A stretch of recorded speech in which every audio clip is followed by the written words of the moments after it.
How's it going? Okay, hope you can see me. The lighting's not great in here. Today, I got all kinds of stuff to do. I want to see some measurable progress made on this log splitting. I got a wood pile of my premium cherry that's fallen on the ground twice. Well, it was falling over and I messed with it and it fell. Look at this cat. And so I restacked it, and then it rained and got windy and fell again. So I got to get my premium cherry off the ground real quick. I have 2 feet of debris underneath my log splitter, and crazy cat. It's just piled up, and it's in a drainage area. I need to get that cleaned. I don't know if I'll get to that today, but it's bugging me. I mean, I have so much debris underneath my log splitter and all down in the drainage ditch where the water needs to be flowing. I got to get that cleaned out, but the main thing is I want to see measurable progress on these rounds I got piled up. I want to get some splitting done, get that cherry restacked up, and maybe if I have time, I'll clean the ditch out a little bit. There's pallets there and wood and all. It's a mess. And I also have a couple other things I need to do, and if I get to it, we'll show it. If not, it'll be another day. So here we go. Got to get moving.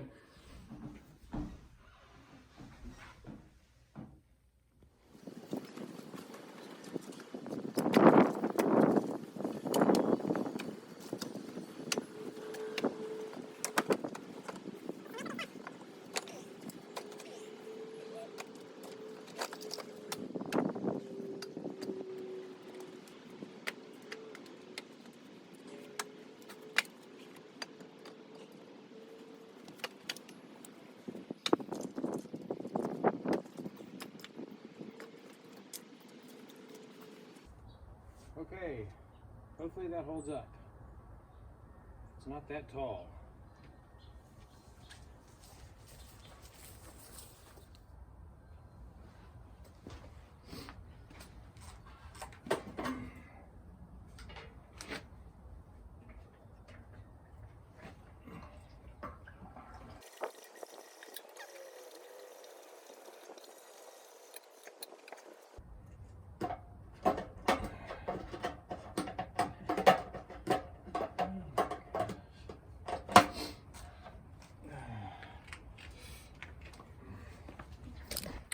Well, the cat's inside jumping on the refrigerator. I put a holiday card on it, and she cannot handle it. She is jumping up off the floor trying to get to it, and I can hear it all the way outside. Here we go.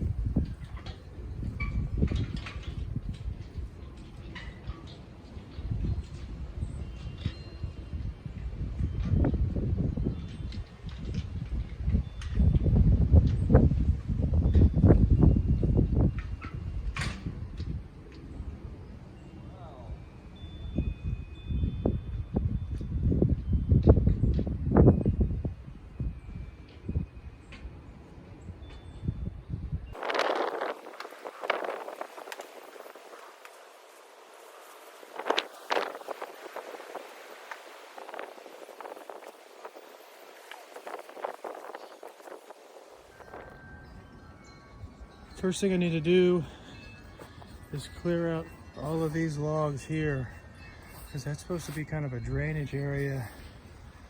You can see it flows through, and it can go underneath the pallets here, but then I've got a little bit of a traffic jam, so I'd like to get that all cleaned up, and you can see how much debris is down there.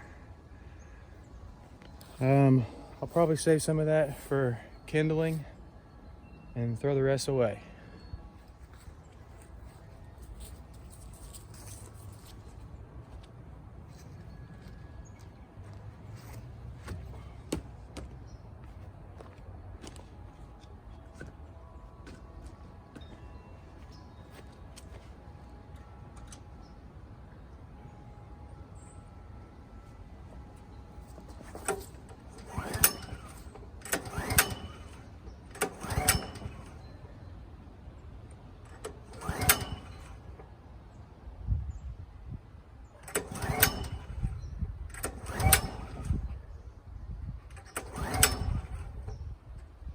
Oh, helps if you turn it on.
All right, guys, this is part of what happens when you deal with tree service wood.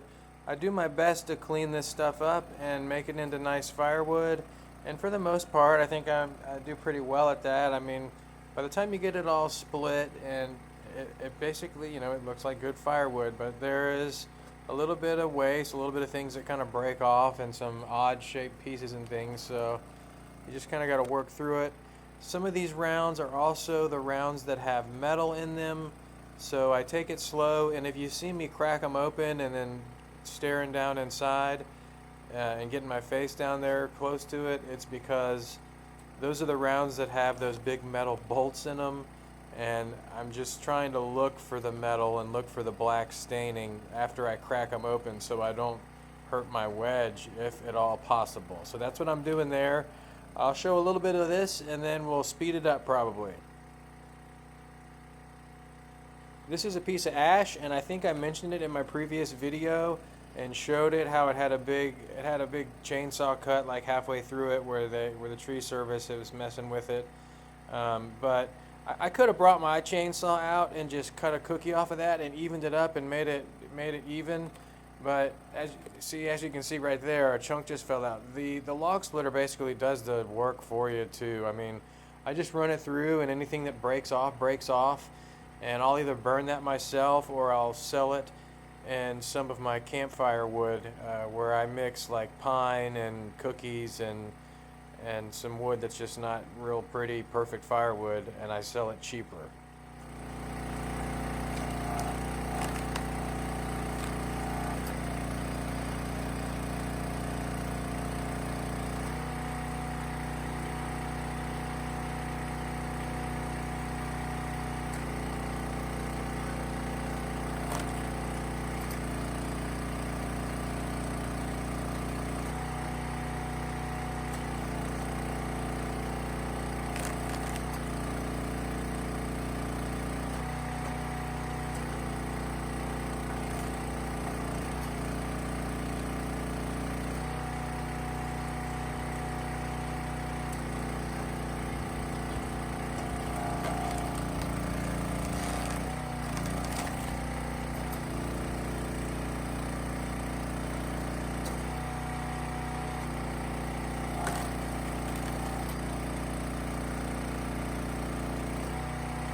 mind is free.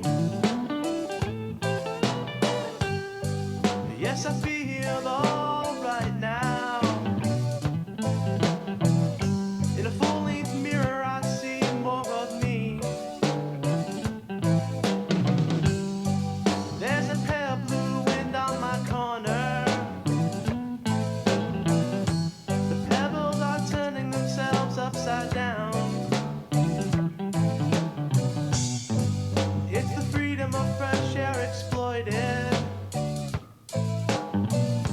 Creation at best is tension unbound. Yes, I feel all right now. Now that my conscious mind is free. Yes, I feel all right now.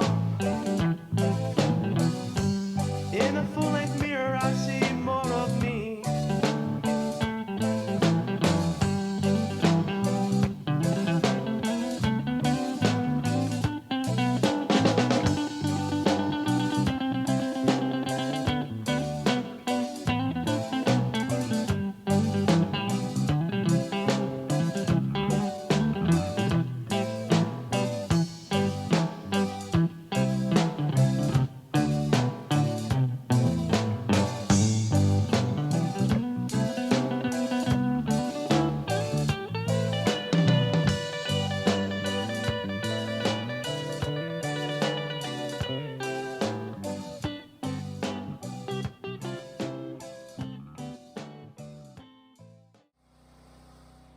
Alright, now I'm going to put the splitter in vertical mode, and I got some big puppies that I need to split. So I'm going to show this in real time because these are the large ones, and you can just kind of see how the splitter handles the big stuff here.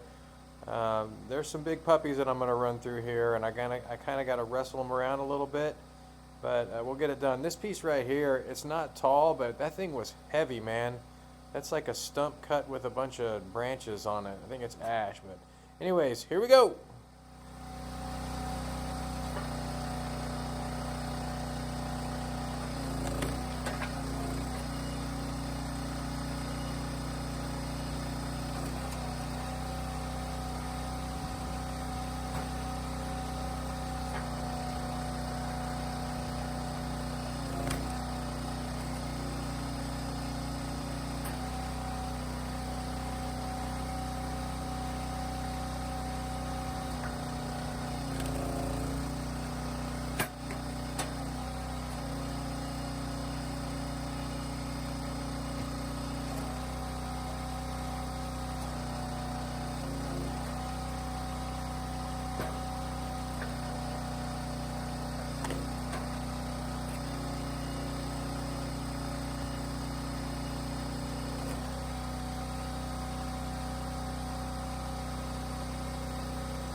This piece here is a piece of maple, and it's also basically a crotch.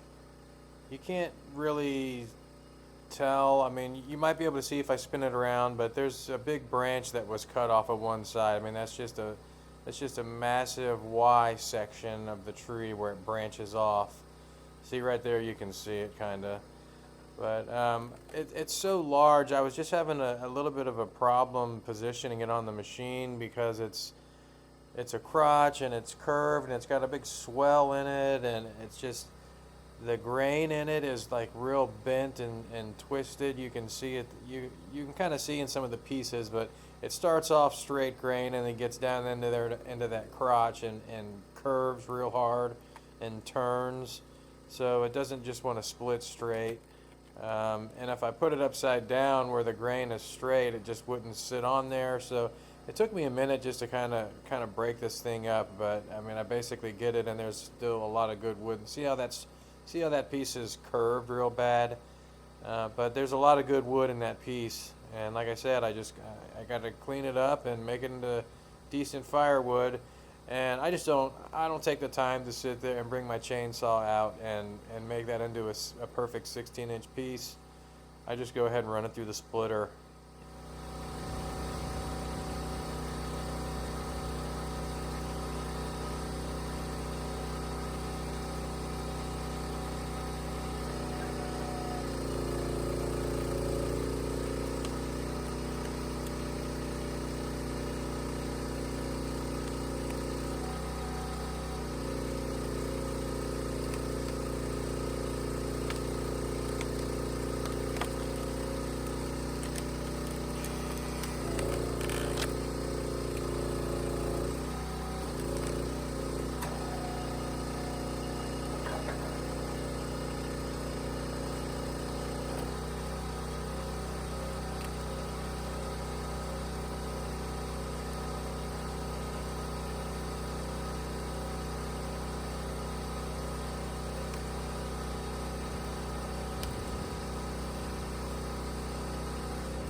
And there you go, 2 pieces of firewood.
Okay, I got all the splitting done, didn't record it all, but I got the wood covered up because it's supposed to rain tomorrow.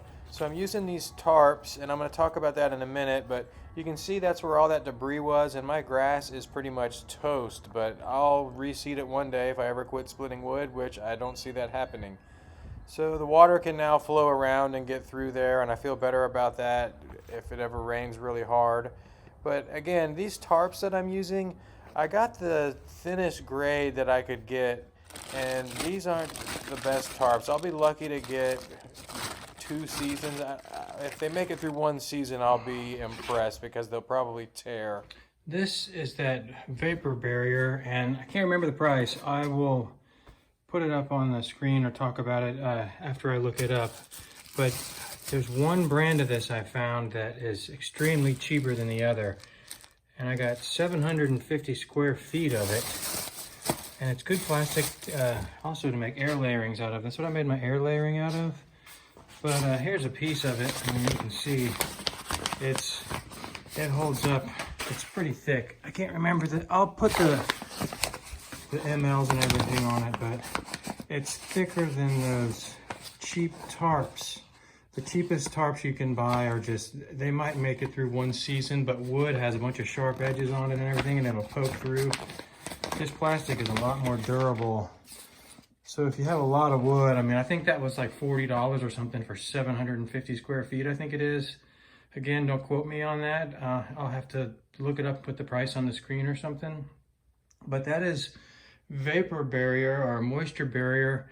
And I think they actually say that stuff is for floors. But if you come over here, it's like I have an unfinished basement. It's the same stuff that would go on like a basement wall, a vapor barrier. And then the sheetrock would go on top of it. That's pretty similar stuff to what it is. And you can buy it by the roll really cheap, and it holds up better than the cheapest tarps you can get. So I can try to do the math and see which one's cheaper, but I'm pretty sure the vapor barriers will be cheaper than buying 750 square feet of that tarp.